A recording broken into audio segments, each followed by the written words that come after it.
channel YouTube Mas dan Ember.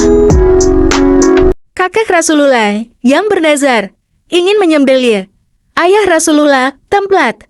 Hashim bin Abdul Manaf adalah pendiri dari Bani Hashim. Beliau adalah buyut dari Nabi Muhammad dan Ali bin Abu Thalib. Nama sesungguhnya adalah Ammar dan bergelar Allah. Ia merupakan saudara kembar dari Asisam. Pada suatu perjalanan kafilah ke Palestina, Hashim meninggal di Gaza. Diperkirakan terjadi pada tahun 497 Masehi. Kedudukannya digantikan oleh adiknya, Matalib. Bani Matalib adalah salah satu dari suku Quraisy yang terkemuka. Bani Matalib termasuk golongan yang dimasukkan oleh Rasulullah Muhammad sebagai zawil kurba kerabat dekat. Bersama Bani Hashim, yaitu golongan yang mendapat hak humus, hak 1/5 sebagai bagian dari kerabat Rasulullah yang disebutkan dalam Al-Quran, surat Al-Anfal ayat ke-41. Hal ini disebabkan sebagaimana jawaban Rasulullah terhadap sebuah pertanyaan. Ia menjawab, sesungguhnya mereka Bani Muttalib tidak meninggalkan kami, baik pada zaman jahiliyah ataupun zaman Islam. Bani Hashim dan Bani Muttalib adalah satu. Kemudian untuk menunjukkan hal ini, Nabi menggenggam kedua tangannya pada saat terjadi pemboikotan pihak Quraisy terhadap Nabi Muhammad dan Bani Hashim. Pada tahun 616 selama 3 tahun, Bani Muttalib memberikan dukungan baik mereka yang kafir maupun beriman kepada kerasulan Muhammad. Bani Muttalib juga turut menanggung beban penderitaan yang dialami oleh Nabi Muhammad dan Bani Hashim. Kembali ke Hashim. Menurut Ibnu Hisham, putra-putranya Hashim adalah Asad bin Hashim, Abu Saifi bin Hashim, Nadla bin Hashim, Syaibah bin Hashim. Nama terakhir ini dikenal dengan nama Al-Mu, kakek Nabi Muhammad dan Sayyidina Ali dari pihak ayah. Kala masih kecil, Syaibah dibawa bundanya, Salma, ke Jatri. Pada suatu hari, terpikir oleh Matalib akan keponakannya itu. Kala itu Syaibah sudah menjadi pemuda yang tampan. Matalib bermaksud menjemput keponakannya itu. Sang bunda, Salma, mempersilakan. Maka, oleh Matalib dibawanya pemuda itu ke atas untanya. Begitu ia memasuki Makkah, orang-orang Quraisy menduga bahwa yang dibawa itu adalah budaknya. Oleh karena itu, mereka lalu memanggilnya Abdel Muttalib, budak Muttalib. Hai, kata Matalib, dia kemenakanku anak Hashim yang kubawa dari Yasrib. Tetapi sebutan itu sudah melekat pada pemuda tersebut. Orang sudah memanggilnya demikian. Dan nama Syaibah yang diberikan ketika dilahirkan sudah dilupakan orang. Pada mulanya Muttalib ingin sekali mengembalikan harta Hashim di Makkah untuk kemenakan itu. Tetapi Naufal menolak, lalu menguasainya. Sesudah Abdel Muttalib mempunyai kekuatan, ia meminta bantuan kepada saudara-saudara ibunya di Jatrib terhadap tindakan saudara ayahnya itu. Ia bermaksud mengambil miliknya. Pihak Khazraj di Jatrib mengirimkan 80 orang pasukan perang. Akhirnya, Naufal terpaksa mengembalikan harta itu. Selanjutnya, Abdel Muttalib juga menempati kedudukan yang ditinggalkan ayahnya, Hashim. Sesudah pamannya Matalib, dialah yang mengurus pembagian air dan persediaan makanan bagi peziarah di Ka'bah. Persoalan mengurus air bukan pekerjaan mudah, karena kala itu sumur Zam-Zam masih mengering. Waktu itu, Ka'bah sempat dikuasai suku Jurhum. Setelah keturunan Nabi Ismail terusir dari wilayah itu, sumur Zam-Zam telah menjadi sumber penghidupan bagi mereka. Namun keadaan itu membuat mereka lupa, bahkan berlaku zalim terhadap orang yang mengunjunginya. Mereka berani memakan harta yang mereka hadiahkan untuk Baitullah dan merampas harta benda orang lain yang hidup di sekitarnya. Padahal, pada waktu itu tidak diperkenankan untuk melakukan segala bentuk kezaliman di dalamnya. Seiring dengan perilaku dan sikap kabilah Jurhum yang semakin brutal, sedikit demi sedikit sumber air sumur Zam-Zam semakin mengecil. Sampai sumber air Zam-Zam tertutup sama sekali. Ini merupakan suatu balasan atas kebrutalan mereka semua perilaku. Jurhum menyebabkan petaka bagi orang-orang di sekitarnya. Mereka sempat berusaha menggali sumur Zam-Zam lebih dalam lagi. Diambilnya 2 buah pangkal pelana emas dari dalam Ka'bah beserta harta yang dibawa orang sebagai sesajen ke dalam rumah suci itu. Dimasukkannya semua itu ke dalam dasar sumur, sedang pasir yang masih ada di dalamnya dikeluarkan dengan harapan pada suatu waktu ia akan menemukannya kembali. Hanya saja upaya ini tak membuahkan hasil. Upaya ini terhenti setelah terjadi peperangan antara Jurhum dan Bani Khuzah yang berakhir dengan terusirnya kabilah Jurhum dari Baitullah. Seiring dengan berjalannya waktu, sumur Zam-Zam semakin tertutup dan tak terlihat. Dalam mengurus 2 jabatan ini, terutama urusan air, Abdul Muthalib menemui kesulitan. Pada saat itu, anaknya hanyalah seorang, yaitu Harith. Sedang persediaan air untuk tamu didatangkan dari beberapa sumur yang terpencar-pencar di sekitar Makkah, yang kemudian diletakkan di sebuah kolam di dekat Ka'bah.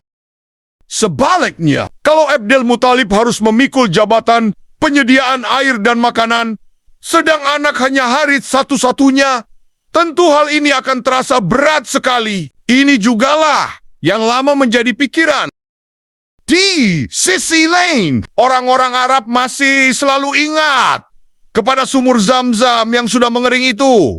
Ini menjadi pikiran Abdul Muthalib. Demikian kerasnya keinginan itu hingga terbawa dalam mimpinya, seolah ada suara gaib menyuruhnya untuk menggali kembali sumur yang pernah menyembur di kaki Ismail, leluhurnya dulu itu. "Galilah tiba," kata suara itu. Abdul Muthalib lalu bertanya, "Apa tiba itu?" Suara perintah itu menjawab, "Galilah Zam-Zam." Beliau bertanya lagi, "Apa itu Zam-Zam?" Suara itu kembali terdengar, tidak akan berhenti selamanya dan tidak akan terputus untuk memberi penghidupan jamaah haji yang mulia. Demikian mendesaknya suara itu, dengan menunjukkan sekali letak sumur itu. Dan dia pun memang gigih sekali ingin mencari letak sumur Zam-Zam tersebut, sampai akhirnya diketemukannya juga, yaitu terletak di antara 2 patung Isaf dan Nailah. Ia terus mengadakan penggalian, dan dibantu oleh anaknya, Harith. Waktu itu tiba-tiba air memancar, dan 2 pangkal pelana emas dan pedang Muzats mulai tampak. Sementara itu, orang-orang lalu ikut-ikutan dalam urusan sumur itu, serta apa yang terdapat di dalamnya. Akan tetapi Abdul Muthalib berkata, "Tidak, tetapi marilah kita mengadakan pembagian antara aku dengan kamu sekalian. Kita mengadu nasib dengan permainan kida anak panah. 2 anak panah buat Ka'bah, 2 buat aku, dan 2 buat kamu. Kalau anak panah itu keluar, ia mendapat bagian. Kalau tidak, dia tidak mendapat apa-apa." Usul ini disetujui. Lalu anak-anak panah itu diberikan kepada juru kidej yang biasa melakukan itu di tempat Hubal di tengah-tengah Ka'bah. Anak panah Quraisy ternyata tidak keluar. Sekarang pedang-pedang itu buit Abdul Muthalib dan 2 buah pangkal pelana emas buat Ka'bah. Pedang-pedang itu oleh Abdul Muthalib dipasang di pintu Ka'bah, sedang kedua pelana emas dijadikan perhiasan dalam rumah suci itu. Abdul Muthalib meneruskan tugasnya mengurus air untuk keperluan tamu sesudah sumur Zam-Zam dapat berjalan lancar. Karena tidak banyak anak, Abdul Muthalib di tengah-tengah masyarakatnya sendiri itu merasa kekurangan tenaga yang akan dapat membantunya. Ia bernazar, kalau sampai beroleh 10 anak laki-laki, kemudian sesudah besar-besar tidak beroleh anak lagi, seperti ketika ia menggali sumur Zam-Zam dulu, salah seorang di antaranya akan disembelih di Ka'bah sebagai kurban untuk Tuhan. Nazar Abdul Muthalib pun terkabul. Ia dikaruniai anak laki-laki bergamla 10 orang. Takdir pun menentukan pula sesudah itu tidak beroleh anak lagi. Dipanggilnya semua anak Kinania dengan maksud supaya dapat memenuhi nazarnya. Semua anaknya patuh. Sebagai konsekuensi kepatuhannya itu, setiap anak menuliskan namanya masing-masing di atas kida anak panah. Kemudian semua itu diambilnya oleh Abdel Muttalib dan dibawanya kepada juru kida di tempat berhala Hubal di tengah-tengah Ka'bah. Hal yang lazim apabila sedang menghadapi kebingungan yang luar biasa. Orang-orang Arab masa itu selalu meminta pertolongan juru kida supaya memintakan kepada Mahadewa patung itu dengan jalan mengadu nasib melalui kida. Setelah juru kida mengocok anak panah yang sudah dicantumi nama-nama semua anak-anak yang akan menjadi pilihan dewa Hubal untuk kemudian disembelih oleh sang ayah, maka yang keluar adalah nama Abdullah. Abdullah bin Abdul Muttalib adalah anaknya yang bungsu dan yang sangat dicintai. Dituntunnya anak muda itu oleh Abdel Muttalib dan dibawanya untuk disembelih di tempat yang biasa orang-orang Arab melakukan itu di dekat Zamzam yang terletak antara berhala Isaf dengan Naila. Tetapi saat itu juga orang-orang Quraisy mencegahnya.